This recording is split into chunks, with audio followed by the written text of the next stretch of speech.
Today, we're talking about a fascinating book written by S.C. Sayles. It's called Propositional Aesthetics, Form, Judgment, and the Authority of Beauty. So, okay, that's a title that really makes you stop and think, especially if, like me, you find yourself looking at a painting and wondering why it moves you or why someone else looks at it and shrugs. This paper, well actually this book, dives right into a central question that's haunted modern aesthetics for decades. By what right do we make judgments about beauty? And is beauty something we just feel, or is it something we can actually be right or wrong about? Let me break down the stakes here, because it's actually a huge deal if you care about art, culture, or just how we talk to each other about what we like and don't like. Most of us today, maybe thanks to, postmodernism, pop psychology, or just polite dinner conversations, treat beauty as this really private kind of fuzzy thing. Beauty is in the eye of the beholder, right? But Sayles thinks we've lost something crucial in that shift. If it's all just preference, then does the whole project of art criticism or aesthetics collapse into, well, I like this and I don't like that? What does it even mean to say something is beautiful or ugly, good art or bad art, if the answer is just what you feel at the time? So the argument from Sayles is, well, kind of bracing. The book says, look, aesthetics isn't just about experience or feeling, it's a normative domain. That's a philosophical way to say it's about claims that can be right or wrong. Beauty, according to this book, isn't just a sensation to be coddled or protected. It's a claim that's up for debate, that can be judged. When we say, this is beautiful, we're not just saying, I like this. We're saying something about the world, making a statement that, at least in theory, can be corrected or defended. Kind of wild, right?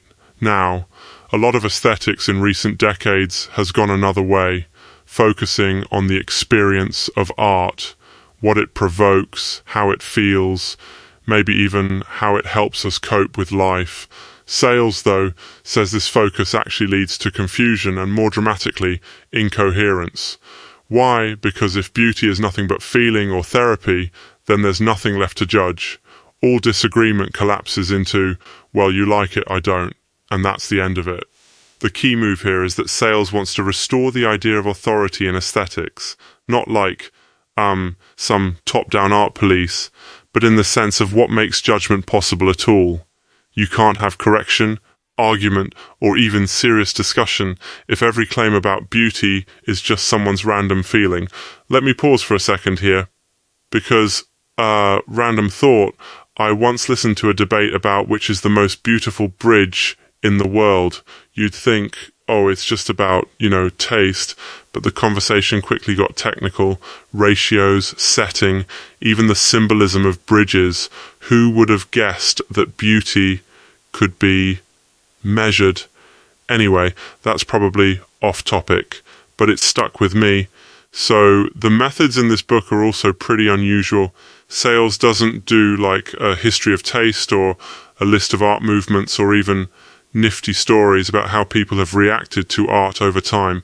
Instead, it's a deep, disciplined, propositional argument, one that's almost severe. Every step is accountable to a clear claim, no appeals to feelings, no illustrative asides that get the argument off track. The goal is to keep aesthetics from sliding into mere psychology, or I guess, mushy entertainment value. What does this mean for you? Well, here's the upshot. Sayles says beauty is something that must endure under judgment. That includes not just harmony or pleasure, but also things like terror, ugliness, proportion, and order. It's not about what just feels nice. It's about what can be, well, truly argued about.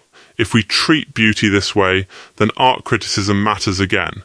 Debate matters. Correction is possible. You aren't just feeling things. You actually might be learning to see something rightly, or possibly being corrected. And correction is never fun, but maybe it's the price of taking beauty seriously.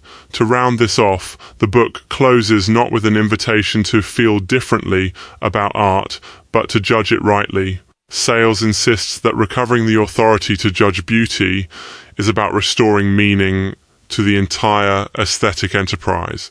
Not nostalgia, not snobbery, but genuine recovery.